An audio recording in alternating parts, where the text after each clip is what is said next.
ইসলাম ধর্ম কি ক্ষমা করাকে উৎসাহিত করে?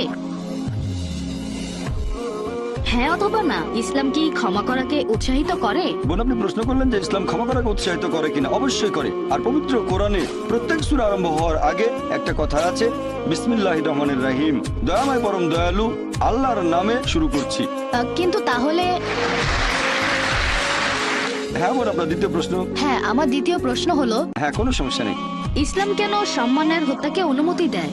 সম্মানের হত্যা? হ্যাঁ। এটাতে আপনি কি বোঝাচ্ছেন? মানে কারো ভাইয়ের হত্যার বদলা নিতে হবে, আর সেটা হবে আল্লাহর নামে।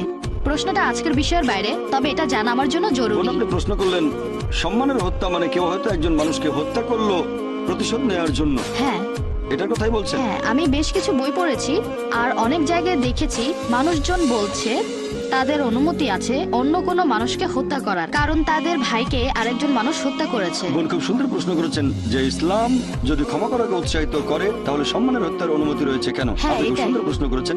বোন, যদি ভালো করে দেখেন, পবিত্র কোরআনে বলা হয়েছে সূরা বাকারা অধ্যায় 2 আয়াত নম্বর 178, হাত শাস্তি, এখানে মৃত্যুদণ্ড, আর সেটা হবে কিসাসের ভিত্তিতে। আর আল্লাহ কোরআনে বলেছেন সূরা মাইদা অধ্যায় নম্বর 5 আয়াত নম্বর 32, যদি কেউ কোনো মানুষকে হত্যা করে, হোক সে মুসলিম বা অমুসলিম, যদি সেটা নরহত্যা বা দেশে বিশৃঙ্খলা সৃষ্টির অপরাধে না হয়, তাহলে সে যেন পুরো মানব জাতিকে হত্যা করলো। তাহলে সাধারণ নিয়মে কেউ যদি কোনো মানুষকে হত্যা করে তাহলে সে যেন পুরো মানব জাতিকে হত্যা করলো, শুধুমাত্র দুটো ক্ষেত্র বাদ দিয়ে, যদি সেটা নরহত্যা বা দেশে বিশৃঙ্খলা সৃষ্টির অপরাধ হয়। তাহলে এখানে দুটো ব্যতিক্রম আছে। যেখানে ইসলাম অনুমতি দিয়েছে যে একজন মানুষকে হত্যা করা যাবে, এখানে 1 নম্বর, যদি সেই লোক কোনো মানুষকে হত্যা করে, এটা আপনার প্রশ্নের ভেতরে পড়বে সম্মানের হত্যা। 2 নম্বর হলো যদি সেই লোক কোনো দেশে বিশৃঙ্খলা আর দুর্নীতি সৃষ্টি করে। আবারও এটা কিন্তু বাধ্যতামূলক নয়। যদি কেউ আরেকজনকে হত্যা করে, এটা বাধ্যতামূলক নয় যে তাকে হত্যা করতে হবে। ইসলাম বলছে যে সেই নিহত লোকের আত্মীয় স্বজনেরা যদি রক্তমূল্য নিয়ে হত্যাকারীকে ক্ষমা করে দেয় তাহলে হত্যাকারী কোনো শাস্তি পাবে না। তবে সাধারণ পরিস্থিতিতে যেটা হয়, ধরেন কেউ আরেকজনকে হত্যা করেছে আর আমি চাচ্ছি তার মৃত্যুদণ্ড হোক, কারণ হত্যার অপরাধ, এটা শাস্তি হলো মৃত্যুদণ্ড। আমি আগেও বলেছি যে আগের ধর্মগুলোতে যেমন বাইবেল চোখের বদলে চোখ, দাঁতের বদলে দাঁত, এভাবে চলে এসেছে। এখানে আমরা বুঝতে পারছি যে ধরেন আমি একজন মানুষকে চিনি যে অন্য মানুষকে হত্যা করে, নিরীহ মানুষকে হত্যা করে, তাকে হত্যা না করলে সে তো মানুষদের হত্যা করতে থাকবে।